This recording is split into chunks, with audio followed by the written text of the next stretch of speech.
Good morning, dear students. You are welcome in Prerna Coaching Center. Students and my dear guys, today we will read about pronoun. Students और मेरे प्यारे साथियों, आज मैं आपके लिए ग्रामर का एक बहुत ही इम्पोर्टेंट चैप्टर लेके आया हूं जो प्रोनाउन का है। इसके अंतर्गत हम आपको प्रोनाउन किसे कहते हैं, प्रोनाउन कितने प्रकार के होते हैं, how many types of pronoun, और उन टाइप्सों के बारे में हम पढ़ेंगे। आइए प्रोनाउन के बारे में हम समझें। वास्तव में जब हम किसी वाक्य को, किसी वर्णन को करते हैं, किसी स्टोरी को लिखते हैं, तो उसमें नाउन संज्ञा का प्रयोग मोस्टली होता है, और जब आगे हम उसका वर्णन करते जाते हैं तो बार बार वही संज्ञा की आवृत्ति होती जाए, वो अच्छा नहीं लगता।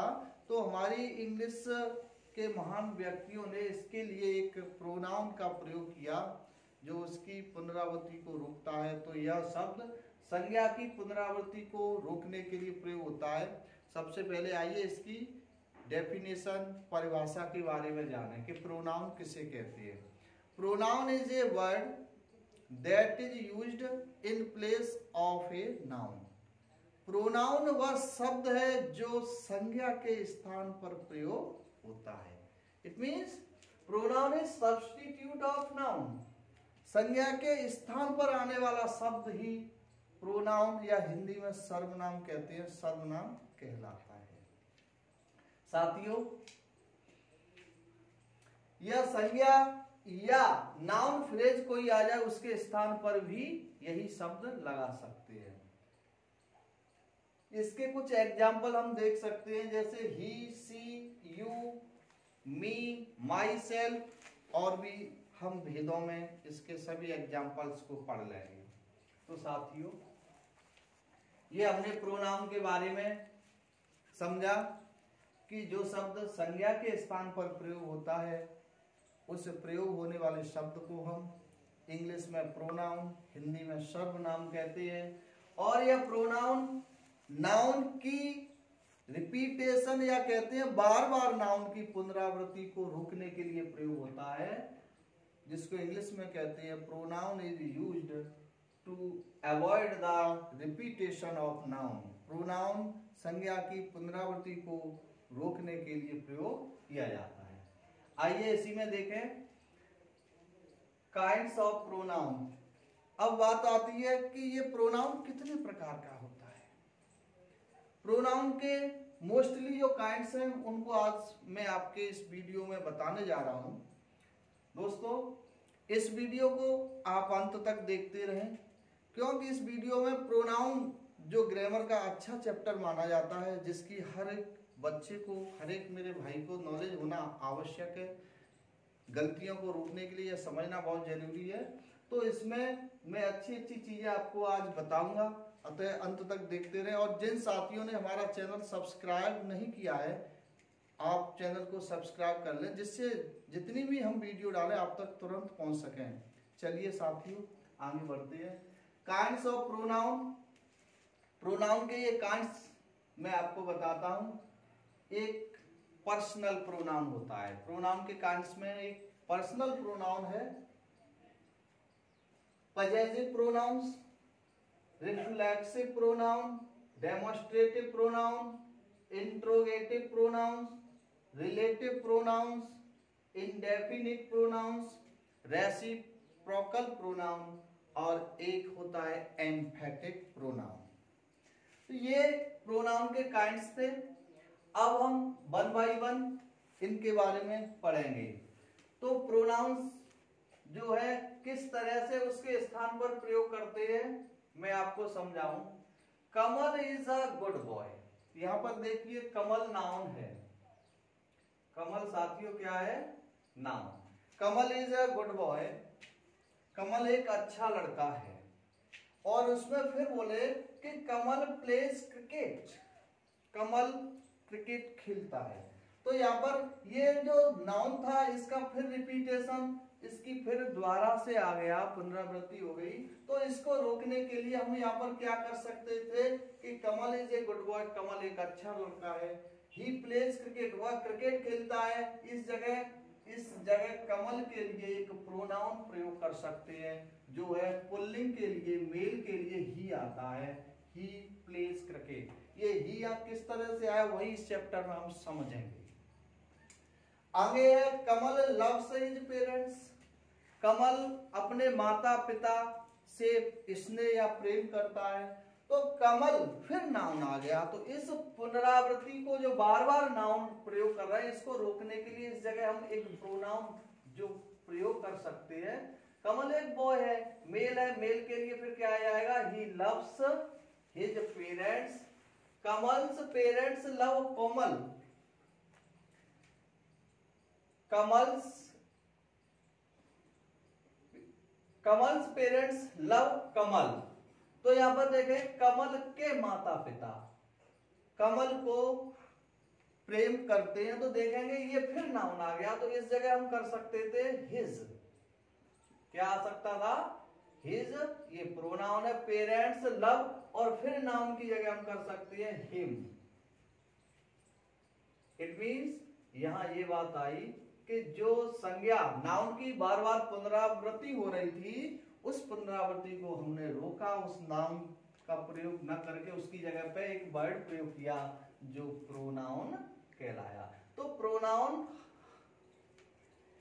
संज्ञा के स्थान पर प्रयोग होने वाला शब्द है जो यहाँ पर प्रयोग हुआ है। आइए अब पर्सनल प्रोनाउंस के बारे में हम पढ़ते हैं कि पर्सनल प्रोनाउन किसे कहते हैं। तो मैं आपको बताता हूं पर्सनल प्रोनाउन।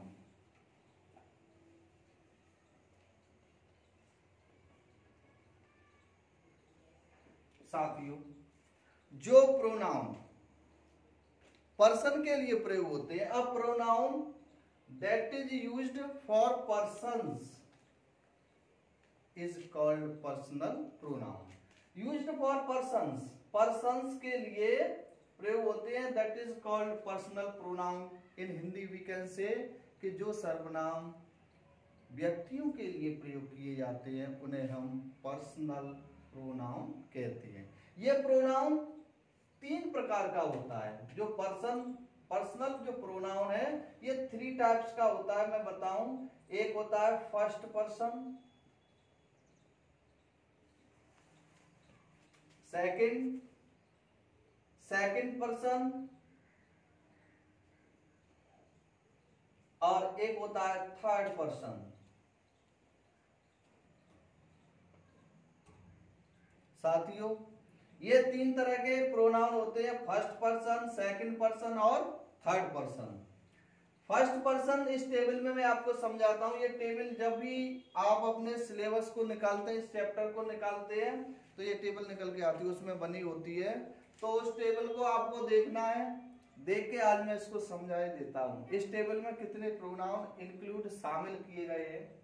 इस टेबल में पर्सनल प्रोनाउन है आपका, पॉजेसिव ये दिया है, ये भी है, और रिफ्लेक्सिव ये भी है, और एम्फेटिक ये भी है। इट मींस इसके अंतर्गत 1, 2,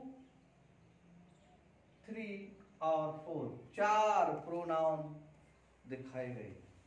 तो मैं समझाता हूं। ये टेबल दिखती है, बच्चे समझ नहीं पाते हैं। वेरी वेरी सिंपल टेबल है कि पर्सनल प्रोनाउन के जो पर्सन है, फर्स्ट पर्सन आई और वी होता है, I we. Second person only you, और थर्ड पर्सन होता है ही, शी, इट, दे। ये जो टेबल है वो सबसे ज्यादा इस प्रोनाउन के यूज में होती है और इंग्लिश में इसका सबसे ज्यादा प्रयोग है। तो देखिए इसमें पर्सनल प्रोनाउन का अब मैं आपको बता दे रहा हूं। आई वी, ये आई आ गया, ये दोनों ही फर्स्ट पर्सन है।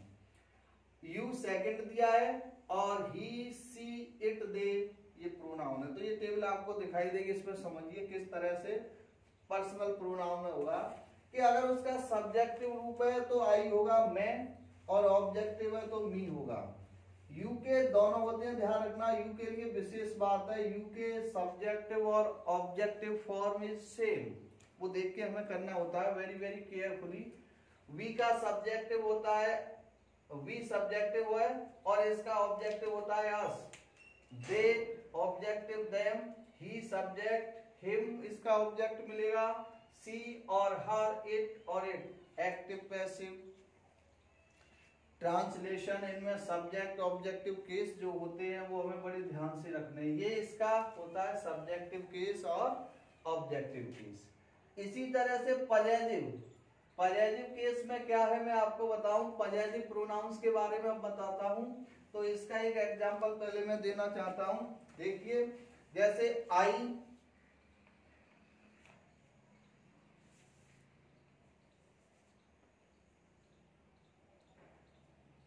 I like to play cricket, मुझे क्रिकेट खेलना पसंद है। तो ये आई जो आ गया ये पर्सनल प्रोनाउन है और सब्जेक्टिव केस है। कौन सा केस है? सब्जेक्टिव। तो इस तरह से ही लव्स मी, अगर दिया है ही लव्स मी तो इसमें ही सब्जेक्टिव केस है, सब्जेक्ट है और मी क्या है? ऑब्जेक्ट। तो इस तरह से ये प्रोनाउन आपके इस टेबल के अनुसार प्रयोग होते हैं। जो टेबल होती है वो ये होती है। तो ये मैंने यहां बताई। अब आगे बढ़ते हैं।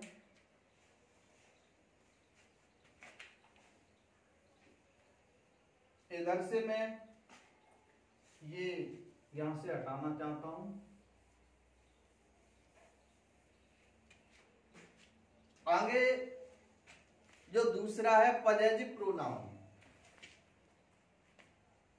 पजेसिव प्रोनाउन थोड़ा बड़ा चैप्टर होता है। पजेसिव कहते हैं किसी पर अधिकार होना, कोई वस्तु कोई प्राणी जिसका होता है, जिस पर अधिकार होता है। जैसे मेरी किताब, या किताब मेरी है या कलम मेरी है तो इस पर मेरा अधिकार है। उस पर अधिकार होना जिसका होता है वह अधिकार ही पजेसिव प्रोनाउन कहलाता है। तो इसके अंतर्गत वही स्थिति फिर है सब्जेक्टिव और ऑब्जेक्टिव केस। इसमें भी वही चलेगा, सब्जेक्टिव और ऑब्जेक्टिव इस तरह से। तो पजेसिव वाले कौन से होते हैं? माई और माई, यू, योर्स, आवर, अवर्स। इस तरह से ये पजेसिव वाले जो आपको दिखाई दे रहे हैं, इसके एग्जांपल इस तरह से हम दे सकते हैं कि I have done वर्क। कई एक्सरसाइज में इस तरह के वाक्य दिए होते हैं। तो यहां पर हमें इसी का प्रयोग करना है कि आई हैव डन, मैंने कर लिया है, मैंने पूरा कर लिया है। और वर्क कार्य, तो जो कार्य है वो करने वाले का है, वही कर रहा है, तो इस पर इसी का अधिकार है। तो इसलिए आई के साथ पजेसिव केस क्या आएगा? आई के साथ पजेसिव केस लगेगा माई वर्क। क्या लगेगा? My work. इसको यहां से अभी मैं फिनिश किए देता हूं, अगर यहाँ पे डाउट हो सकता है आपको। इट मीन्स ये आप समझिए, ये जो सब्जेक्टिव है इसके साथ पजेसिव केस माई आएगा। ठीक है, अगर वी है तो वी के साथ आवर आएगा। क्या आना है? आवर। दे के साथ देयर, जिसको शॉर्टली कह देते हैं अपने की अंग्रेजी। गांव में जो देखे हैं सर वगैरह पढ़ाते हैं कि अपने की अंग्रेजी है बच्चों, ऐसे लगानी है अपने की, तो वो यही होता है। ये सब्जेक्ट आए तो इसके साथ क्या पजेसिव केस लगेगा? ये लगेगा। और बिल्कुल ऑब्जेक्टिव फॉर्म है तो ये लगेगा, माइन लगेगा मी की जगह पर। आगे मैं देता हूं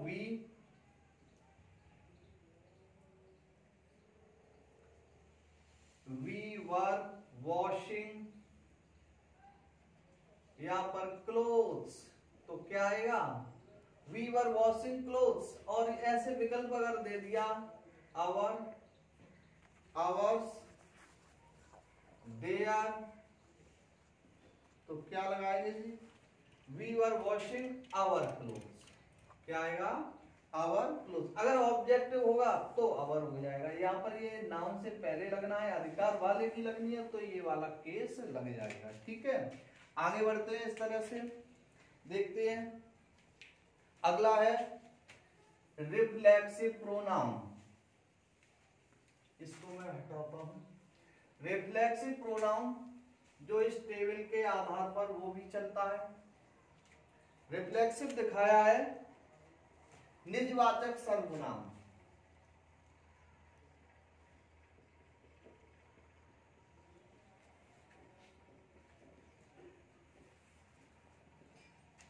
इसको निजवाचक सर्वनाम कहते हैं हिंदी में। यह this pronoun is used to show himself any work any action. यह प्रोनाउन उस समय प्रयोग होता है जब कोई खुद ही उस कार्य को कर रहा हो, खुद ही उस एक्शन को कर रहा है, उस समय हम रिफ्लेक्सिव या निजवाचक सर्वनाम का प्रयोग करेंगे। तो इसके लिए मैं आपको बता दूं, रिफ्लेक्सिव के देखिए, अगर आई है सब्जेक्ट से बना तो ये माई सेल्फ लगेगा, यू है तो क्या लगेगा, योर सेल्फ। इसीलिए ये टेबल अभी आपको रखनी है साथ, यही होता है।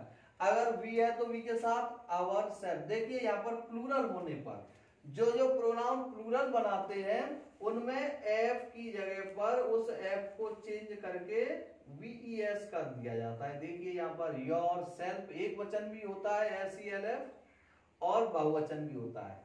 दे है दे प्लूरल होता है। ये यू सिंगुलर प्लूरल दोनों है, समझ लेना। यू सिंगुलर भी है और यू प्लूरल भी है।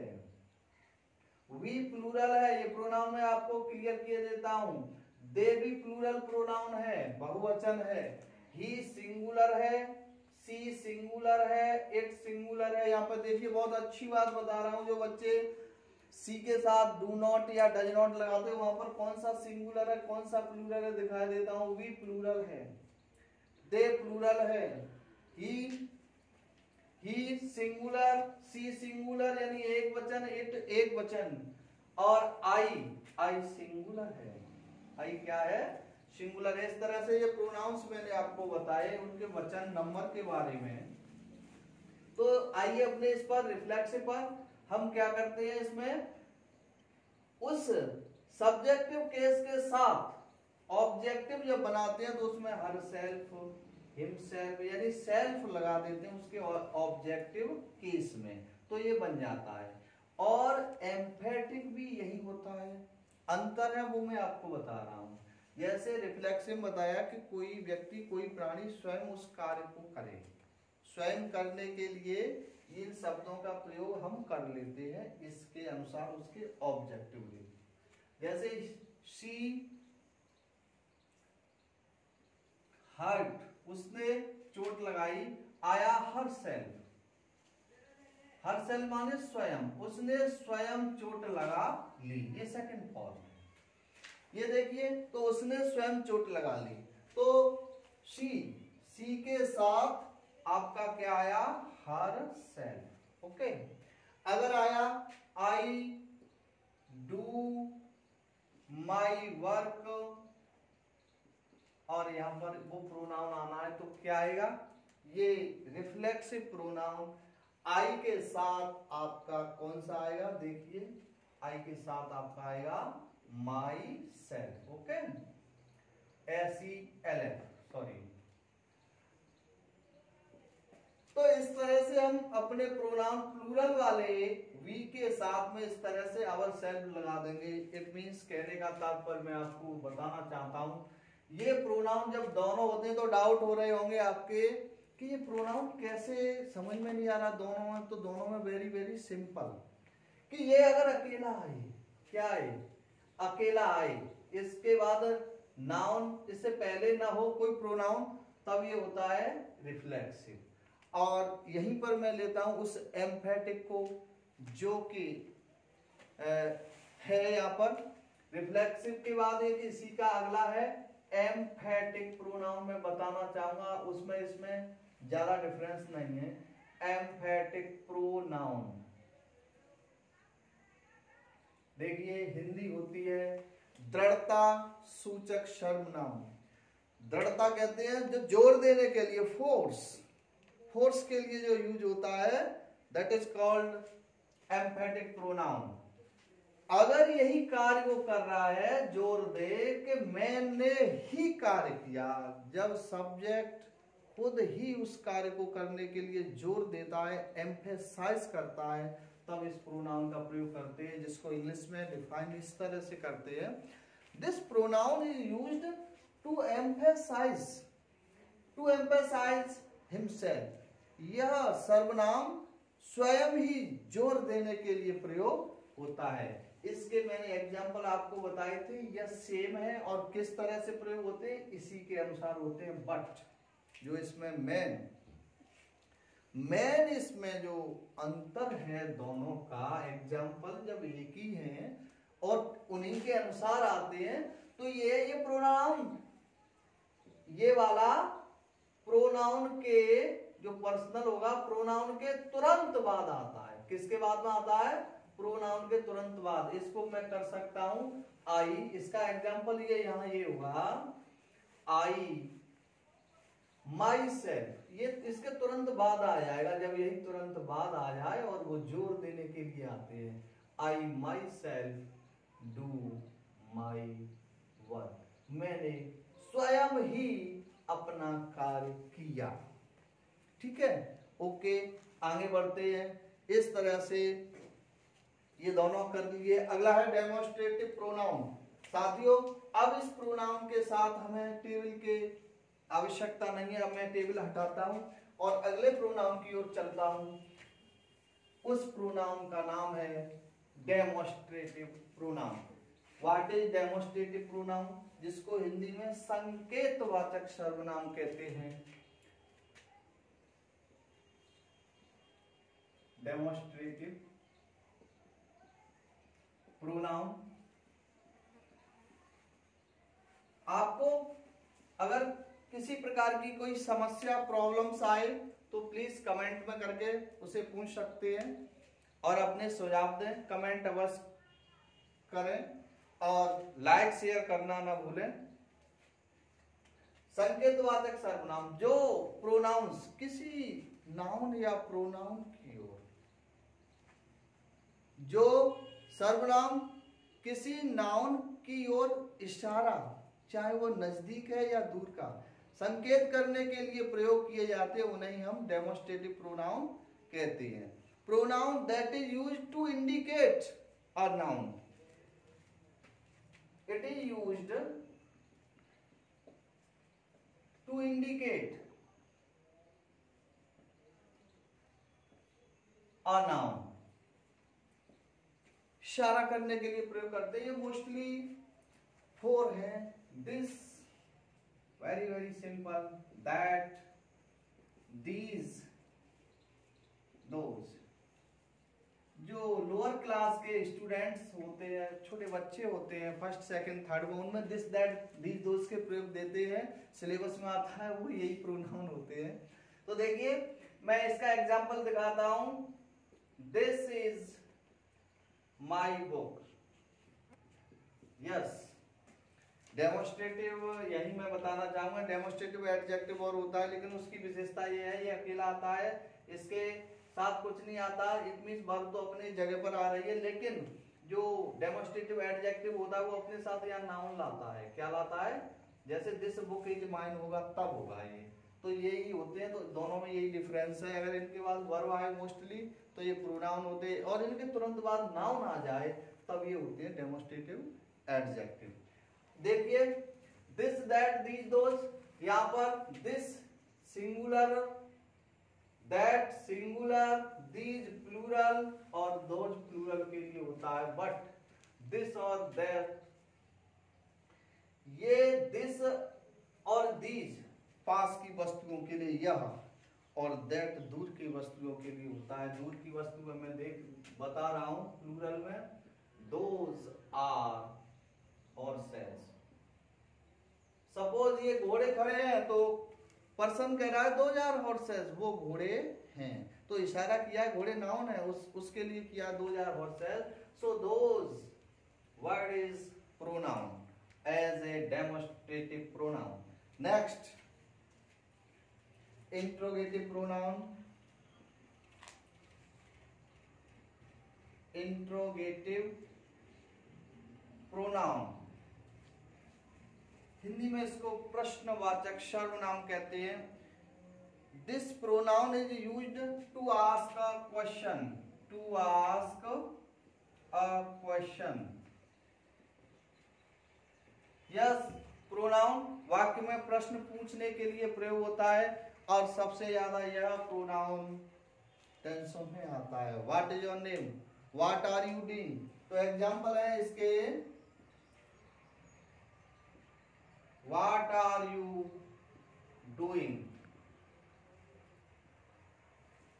इसके अंत में क्वेश्चन मार्क लगता है। ठीक है, आगे है रिलेटिव प्रोनाउन। तो इसके कुछ वर्ड जैसे हैं व्हाट, वेयर, व्हेन, ये वर्ड इसके एग्जांपल है। Next is relative pronoun. साथियों, प्रोनाउन का अगला पार्ट है वो है रिलेटिव प्रोनाउन।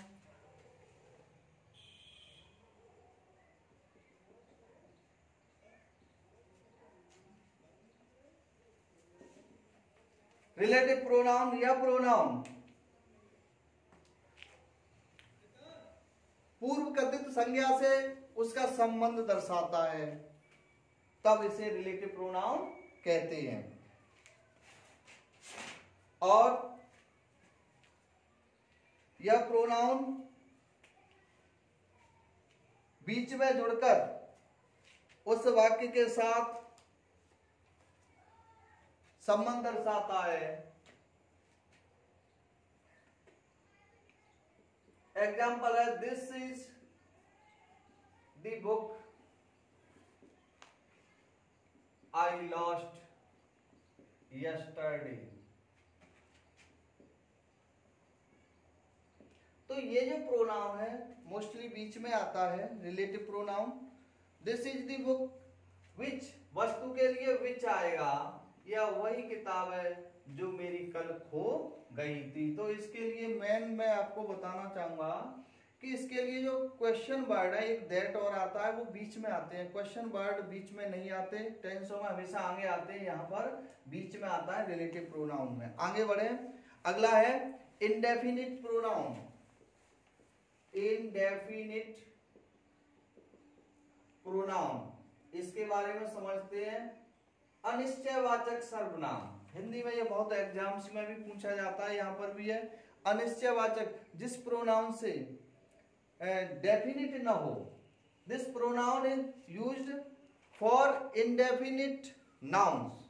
नाउन के जगह पर आ रहा है लेकिन वो निश्चित नहीं हो, तो तब इस प्रोनाउन को इंडेफिनिट प्रोनाउन कहते हैं।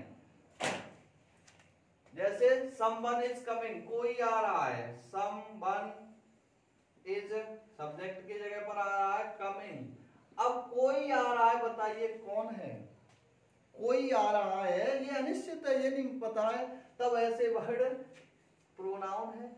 इससे पहले आए संज्ञा के स्थान पर वर्ब से इंडेफिनिट प्रोनाउन कहलाते हैं। आगे है last is last, reciprocal pronoun. कौन सा? Reciprocal pronoun. साथियों, ये प्रोनाउन बहुत ही अहम है, इसमें कोई डाउट हो जाता है। ये परस्पर वाचक सर्वनाम कहलाता है, एक दूसरे के लिए आता है। ये दो होते हैं, एक होता है ईच अदर और एक होता है one another. The pronoun which is used for one another, एक दूसरे की हेल्प के लिए प्रयोग होते हैं, कॉल्ड रेसिप्रोकल प्रोनाउन। और ये रेसिप्रोकल प्रोनाउन कितने होते हैं? दो प्रकार के होते हैं, ईच अदर और वन अनदर। यहीं पर मैं क्लियर करना चाहता हूं, ईच अदर एक दूसरे और वन अनदर मीन्स होता है एक दूसरे। अतः ईच अदर का प्रयोग दो वस्तुओं और व्यक्तियों के लिए और दो से अधिक बहुतों के लिए होता है वन अनदर। तो each other for to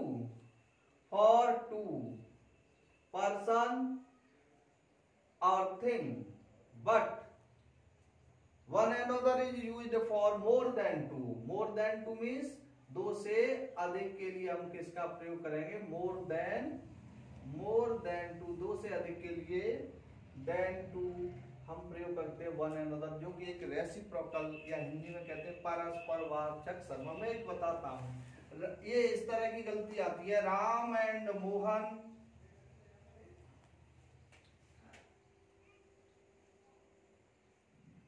help, ऐसे देंगे, दोनों विकल्प दे देंगे। तो राम और मोहन वन वन, यानी ये दो हैं, दो के लिए कौन सा लगेगा इनमें से?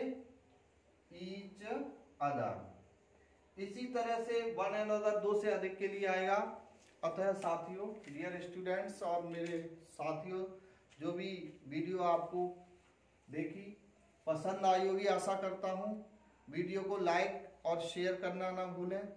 सब्सक्राइब भी कर लीजिए, जिन्होंने अभी तक सब्सक्राइब नहीं किया है वो सब्सक्राइब कर लें। और इससे पिछली जो वीडियो है, अगर नाउन की किसी ने नहीं देखी है तो हमारी लिंक पे जाकर उसको देखें। जय हिंद, जय Bharat, thank you so much.